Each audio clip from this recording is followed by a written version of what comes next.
1857 की क्रांति के बारे में आपने कभी न कभी और कहीं न कहीं तो पढ़ा या सुना ही होगा।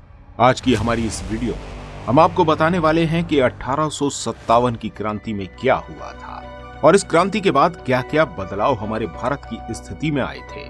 18वीं सदी के बीच में ही हमारे भारत के राजाओं और नवाबों का सिंहासन छीनना शुरू हो गया था। उनकी सत्ता धीरे धीरे उनके हाथों से जा रही थी। उनकी सेना को धीरे धीरे करके तोड़ा जा रहा था। उनके राज्य से वसूली का अधिकार और इलाके धीरे धीरे करके फिरंगी छीन रहे थे।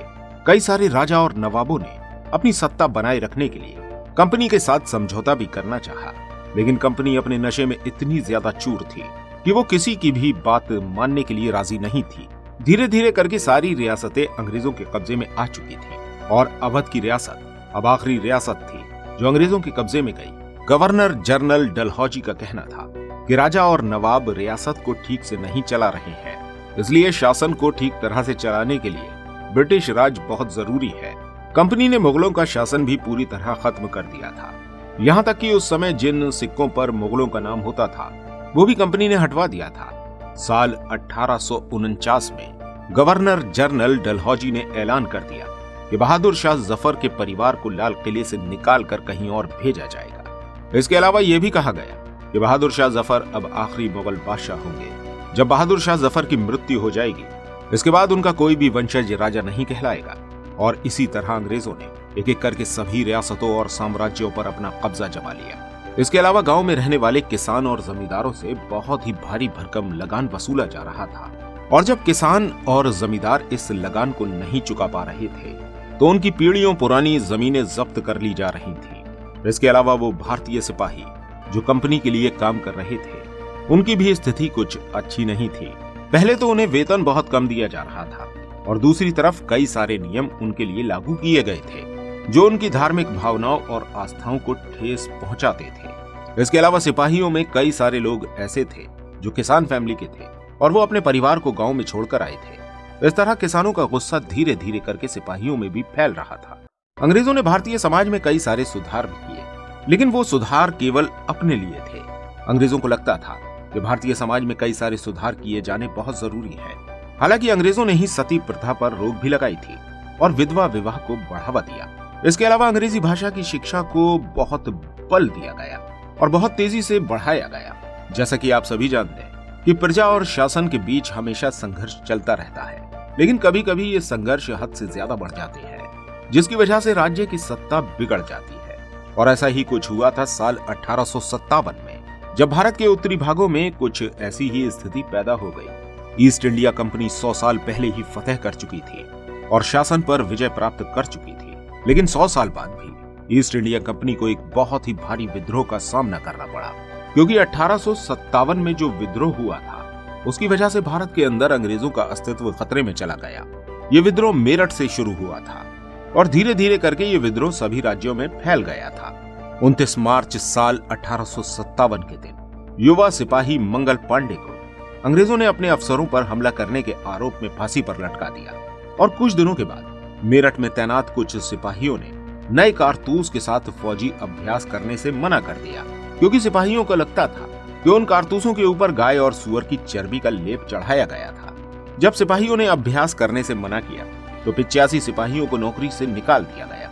इसके अलावा उन्हें अपने अफसर का आदेश न मानने के जुर्म में 10 साल की सजा भी सुनाई गई। इसके अगले ही दिन मेरठ में जो और भारतीय सिपाही तैनात थे, उन्होंने मेरठ की जेल पर धावा बोल दिया और जेल में बंद सिपाहियों को आजाद करवा लिया।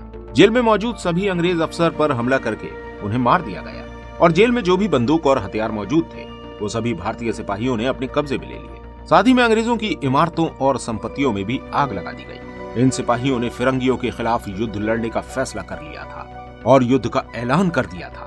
अब सिपाहियों का मकसद था कि वो किसी भी तरह अंग्रेजों के शासन को खत्म कर दे। युद्ध के लिए मेरठ के कुछ सिपाहियों की टोली रात के समय दिल्ली के लिए निकल गई और अंधेरे में ही दिल्ली पहुंच गई। जैसे ही इन सिपाहियों के आने की खबर दिल्ली में तैनात सिपाहियों को मिली तो उन सिपाहियों ने भी अंग्रेजों के खिलाफ बगावत कर दी और दिल्ली में भी कई सारे अंग्रेजी अफसरों को मार दिया गया। यहाँ आने के बाद इन सिपाहियों ने कई सारे हथियार और गोला बारूद को अपने कब्जे में ले लिया। उधर इस बारे में अंग्रेजों को बिल्कुल भी अंदाजा नहीं था। अंग्रेज सोच रहे थे कि कारतूस के मुद्दे पर लड़ाई हुई है ये लड़ाई थोड़े ही समय में खत्म हो जाएगी और सब कुछ ठीक हो जाएगा। लेकिन धीरे धीरे करके ये युद्ध पूरे भारत में फैल गया और स्थिति काफी ज्यादा गंभीर हो गई। सिपाहियों ने अपने इस युद्ध के लिए बहादुर शाह जफर को भी मना लिया था और बहादुर शाह जफर भी इस युद्ध में शामिल हो गए। इस युद्ध में शामिल होने के बाद बहादुर शाह जफर ने और भी कई सारे राजा और नवाबों को खत लिखकर अपने साथ शामिल कर लिया था।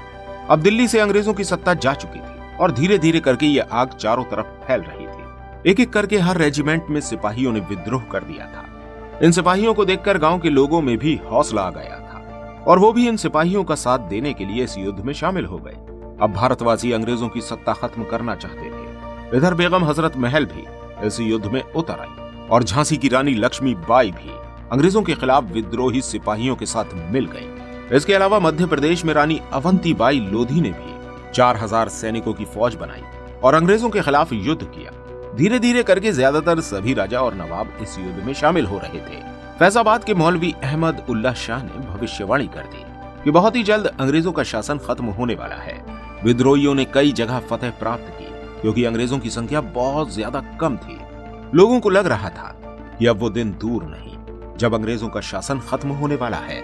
और फिर 6 अगस्त 1857 के दिन लेफ्टिनेंट कर्नल टाइटन ने अपने कमांडर चीफ को टेलीग्राम भेजा जिसमें उसने लिखा कि हमारे लोग विद्रोहियों की संख्या और लगातार लड़ाइयों से थक गए हैं। एक एक गांव हमारे खिलाफ है, जमींदार भी हमारे खिलाफ हो चुके हैं। इस खत पर इंग्लैंड से और फौजी भेजे गए। अभी अंग्रेजों ने हार नहीं मानी थी, उनका पलटवार बाकी था। अंग्रेजों ने अपनी पूरी ताकत लगा दी और विद्रोहियों को सजा देने का निर्णय लिया। उन्होंने विद्रोह के मुख्य केंद्रों पर धावा बोल दिया। सितंबर 1857 में दिल्ली पर एक बार फिर से अंग्रेजों ने कब्जा कर लिया। अंतिम मुगल बादशाह बहादुर शाह जफर पर मुकदमा चलाया गया और बहादुर शाह जफर को आजीवन कारावास की सजा दी गई। सिर्फ यही नहीं, उनके बेटों को उनकी आंखों के सामने गोली मार दी गई। अभी भी विद्रोह खत्म नहीं हुआ था। कई जगह युद्ध जारी था और ये युद्ध लगभग 2 सालों तक चलता रहा। मार्च 1858 में लखनऊ पर भी अंग्रेजों ने कब्जा कर लिया और जून 1858 में रानी लक्ष्मीबाई को हराकर उनकी हत्या कर दी गई। और ऐसा ही कुछ रानी अवंतीबाई लोधी के साथ भी हुआ। अंग्रेजी फौज ने उन्हें घर में ही शहीद किया। जैसे पहले अंग्रेजों पर विजय प्राप्त करने की वजह से जो हौसला विद्रोहियों को मिल रहा था, वैसे ही अब स्वतंत्रता सेनानियों की हार की वजह से लोगों की हिम्मत टूट रही थी। कई सारे लोग पीछे हट गए और युद्ध करने से मना कर दिया। इधर अंग्रेजों ने चालाकी दिखाई और लोगों का विश्वास जीतने के लिए हर संभव प्रयास किया। उन्होंने वफादार भूस्वामियों के लिए इनामों का ऐलान कर दिया। साथ ही में उन्हें आश्वासन दिया गया कि उनकी जमीन पर उनके परंपरागत अधिकार होंगे। इसके अलावा उन्होंने लोगों से कहा कि अगर आप हमारे सामने समर्पण कर देते हैं तो आप सुरक्षित रहेंगे। कई सारे लोग अंग्रेजों की इन बातों में आ गए और अंग्रेजों के साथ मिल गए। इसके अलावा अंग्रेजों ने सैकड़ों सिपाहियों, राजाओं और विद्रोहियों पर मुकदमे चलाए और उन्हें फांसी की सजा दे दी। और फिर अंग्रेजों ने साल 1859 के आखिर तक देश के ऊपर एक बार फिर से पूरी तरह कब्जा कर लिया। लेकिन अब अंग्रेजों ने अपनी कुछ नीतियां बदल दी।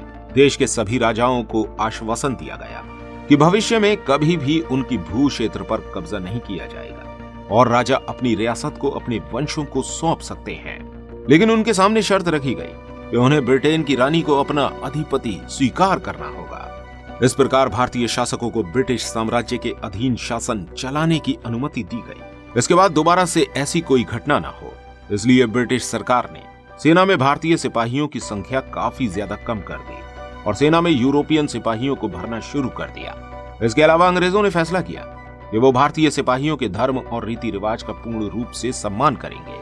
भूस्वामी और जमींदारों की रक्षा करने के लिए और जमीन पर उनके अधिकार बने रहने के लिए नई नीतियों का निर्माण किया गया। तो दोस्तों, कुछ इस तरह का था साल 1857 का इतिहास। उम्मीद करते हैं आपको ये वीडियो अच्छी लगी होगी। इस वीडियो को लाइक और शेयर करना बिल्कुल मत भूलिएगा और जाते जाते हमारे इस चैनल को सब्सक्राइब जरूर कीजिएगा। मिलते हैं आपसे अगली वीडियो के साथ। धन्यवाद।